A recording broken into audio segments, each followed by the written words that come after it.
ഇതാണ് അവസ്ഥ. ഇങ്ങനെ വരാതിരിക്കാൻ ശ്രദ്ധിക്കുക. ജാക്ക് F4 ഇതിൻ്റെ പ്രോബ്ലം ഓയിൽ ലീക്കാണ്. നല്ലോണം വരുന്നുണ്ട്, സ്റ്റിച്ച് ചെയ്യാനേ പറ്റില്ല. അത്രയ്ക്കും ഈ ബാക്ക് ടാക്കിങ് ലിവറിൻ്റെ ഇതിലൂടെ ഒലിച്ച് താഴത്തോട്ട് ഇറങ്ങുമായിരുന്നു. നമുക്കതൊന്ന് നോക്കാം കേട്ടോ. നമ്മൾ കുറച്ച് നേരം ഒന്ന് അടിച്ച് നോക്കിയതിന് ശേഷമുള്ള അവസ്ഥയാണ് ഈ കാണുന്നത് കേട്ടോ. കണ്ടോ, ആ സൈഡിലൊക്കെ നല്ലോണം ഓയിൽ വന്ന് നിൽക്കുന്നുണ്ട്. ഫുള്ളായിട്ട് ഓയിലാണ്. സ്റ്റിച്ച് ചെയ്യുമ്പോൾ മൊത്തമായിട്ട് തുണിയില്ല. ആദ്യം ഇവരെ ഒരു വട്ടം ഓയിൽ നല്ലോണം വന്നിട്ട് ഇവരെ ബോർഡ് കംപ്ലൈൻ്റ് ആയതാണ്. എന്നിട്ട് ഞാൻ സർവീസ് ചെയ്ത് കൊണ്ടുവന്നിട്ട് എടുത്തതിൻ്റെ ശേഷം എനിക്ക് അപ്പോൾ ഇതിൻ്റെ ഓയിൽ സീലുണ്ട്, അത് കിട്ടിയിട്ടില്ലായിരുന്നു. അതുകൊണ്ട് രണ്ടാമത് ഞാൻ ഓർഡർ ചെയ്ത് വരുത്തിച്ചതാണ്. നമുക്കിതൊന്ന് ചേഞ്ച് ചെയ്യുന്നത് എങ്ങനെയാണെന്ന് കാണാം കേട്ടോ. എവിടെയാണ് ലീക്ക് എന്നൊക്കെയുള്ളത് ഞാൻ കാണിച്ചു തരാം. ഓക്കെ, ആദ്യം നമുക്കിതിൻ്റെ ഈ കൺട്രോൾ ബോക്സൊക്കെ ഊരിയെടുക്കാം കേട്ടോ. കൺട്രോൾ ബോക്സ് മോട്ടർ ഒക്കെ ഊരിയെടുക്കണം. ഇവിടെ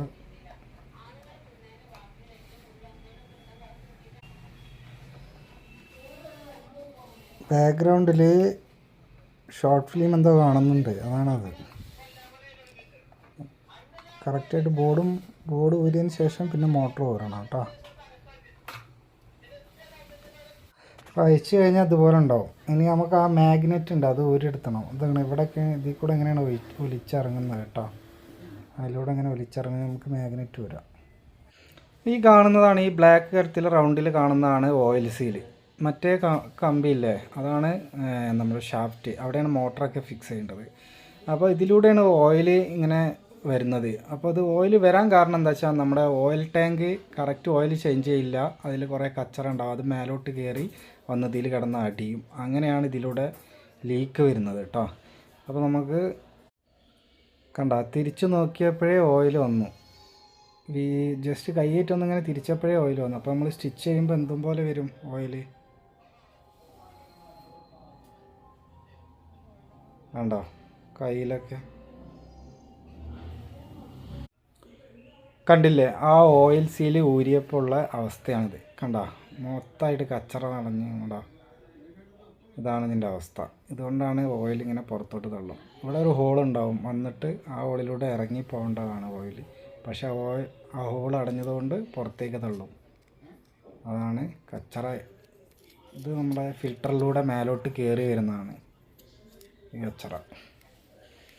ഈ ഓയിൽ ചേഞ്ച് ചെയ്യുക, അടിയിലിങ്ങനെ ഈ മട്ട് വരുമ്പോഴേക്കിന് തന്നെ നമ്മൾ കൈയേറ്റ് ഇങ്ങനെ തൊട്ട് നോക്കിയാൽ തന്നെ അറിയാം. അത് വരുമ്പോഴേക്കിന് തന്നെ നമ്മൾ ഓയിൽ ചേഞ്ച് ചെയ്യണം. ആ മട്ട് കയറി ആവുന്നതാണ്.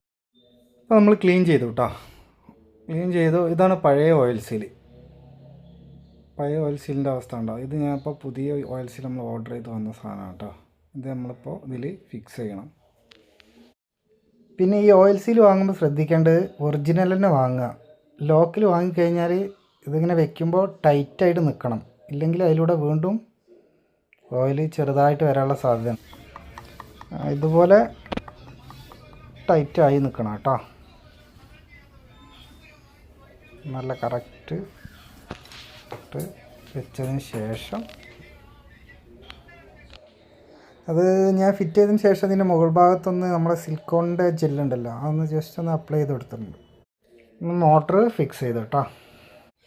നമ്മൾ ബോർഡും ഫിക്സ് ചെയ്തു. ഇത് നമുക്ക് ഒന്ന് സ്റ്റിച്ച് ചെയ്ത് നോക്കാം.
ആദ്യമൊക്കെ നമ്മൾ കുറച്ചടിക്കുമ്പോഴേ ഓയിൽ വന്നായിരുന്നു.